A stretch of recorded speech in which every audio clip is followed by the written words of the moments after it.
como terremotos, tsunamis e vulcões, e tenha ficado curioso sobre como eles se originam.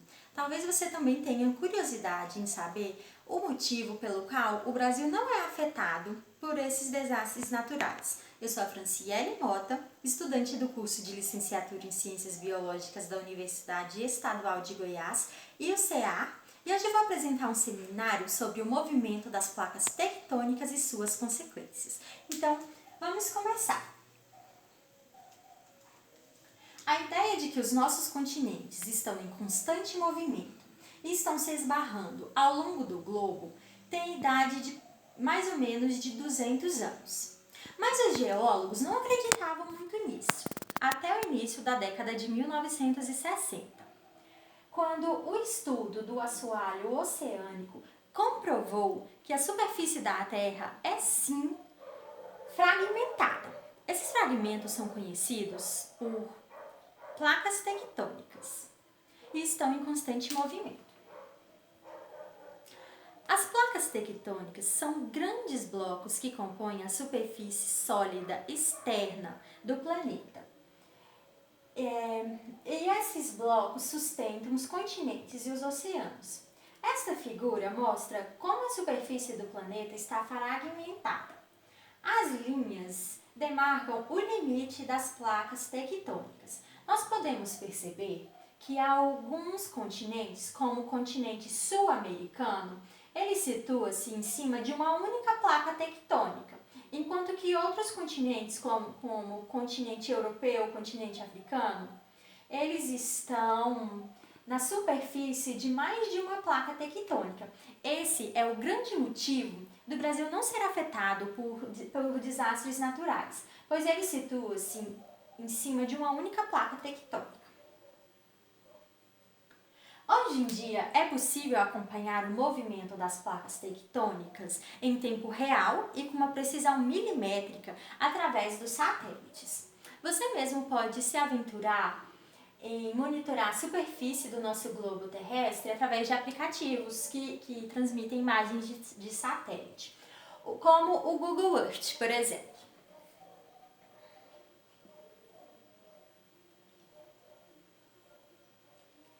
Então, a forma mais simples e mais fácil de se explicar o porquê que as placas tectônicas estão em constante movimento é que elas estão sendo arrastadas pelo manto superficial ou manto externo, que é uma camada elástica de rochas que encontra-se abaixo da nossa crosta terrestre.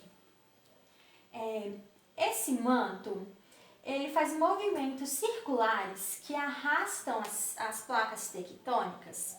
E as placas tectônicas, elas, ao serem arrastadas, elas apresentam 3 tipos de movimentos.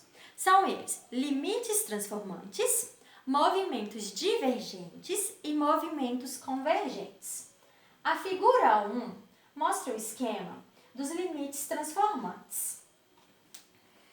Eu vou tentar exemplificar para vocês.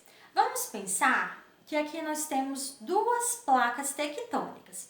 A parte amarela corresponde ao manto e a parte verde corresponde à superfície. No movimento de limites transformantes, as 2 placas elas movimentam-se horizontalmente, uma à outra. Nesse tipo de movimento, há grande liberação de energia, que produz terremotos de grande escala. O movimento 2 e o movimento 4, a figura 2 e a figura 4 correspondem ao tipo de movimento convergente. O movimento convergente, ele se dá quando 2 placas colidem, elas convergem entre si. A diferença entre eles está na densidade da placa tectônica. Quando uma placa é mais densa do que a outra, a placa menos densa, ela irá submergir, criando uma zona de subdução. Ela, então, mergulhará no manto inferiormente à outra placa. Nesse tipo de movimento, ocasiona grandes terremotos, porque também é uma grande liberação de energia. E também nós temos nesse tipo de movimento, se acontecer entre uma placa oceânica, essa submersão pode ocasionar um tsunami. Também nós poderemos ocasionar aqui vulcões. No exemplo 4, nós temos um exemplo de duas placas tectônicas com a mesma densidade. Então, no movimento de convergência aqui, uma tentando comprimir a outra, as duas placas acabarão subindo assim. Esse movimento gera as grandes cadeias de montanha. E o movimento 3, há uma divergência entre as placas. As duas placas estão se afastando. Durante esse movimento, nós temos então um espessamento do assoalho, porque o magma que emerge do interior da Terra, ele tapa essa fenda. Esse tipo de movimento, ele pode gerar abalos sísmicos, pequenos terremotos de baixa intensidade. E também pode originar ilhas vulcânicas.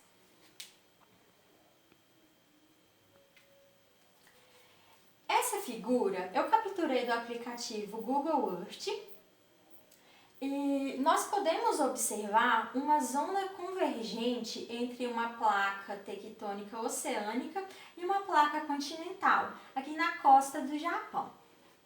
Se observarmos essa região, é possível ver uma fossa oceânica que se formou no local onde a crosta oceânica ela submergiu a crosta continental. Para encerrar, eu separei um vídeo que ele exemplifica as consequências dos movimentos das placas tectônicas no nosso relevo.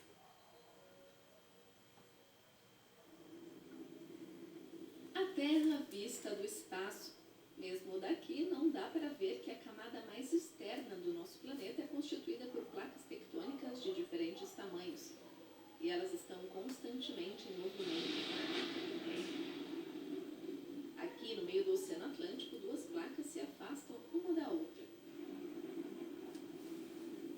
Elas são movidas pelo magma que é pressionado para a superfície. A substância viscosa, formada por pedras derretidas, se resfria e fecha o buraco entre as placas, o que provoca aos poucos a separação delas. E isso não acontece apenas no mar. Um exemplo é a Islândia. A ilha cresce cerca de 5 centímetros por ano porque as placas daqui também se distanciam. E por isso os terremotos acontecem com frequência no país. Mas eles são fracos e não causam muitos danos. Tremores de terra mais fortes podem ocorrer onde as placas tectônicas se aproximam e colidem umas com as outras, como por exemplo na Ásia, a milhares de quilômetros de distância. Aqui a placa indiana se choca com a eurasiana. A força dessa colisão se reflete nos Himalaias.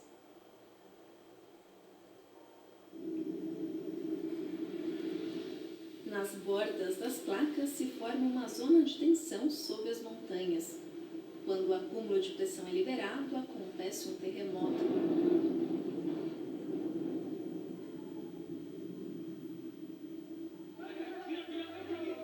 Em 2015, um abalo sísmico de 7,5 graus de magnitude destruiu casas e templos no Nepal. 1.000 pessoas morreram. Na costa do Japão, duas placas tectônicas também se chocam com frequência. É onde a borda de uma das placas entra embaixo da outra, levantando parte dela. Esse movimento é a causa de uma das maiores catástrofes naturais, o tsunami.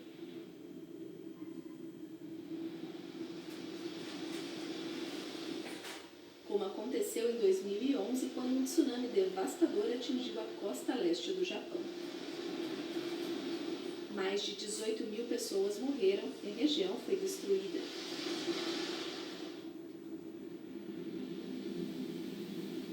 Na costa oeste dos Estados Unidos também acontecem terremotos. O motivo aqui, a falha San Andreas.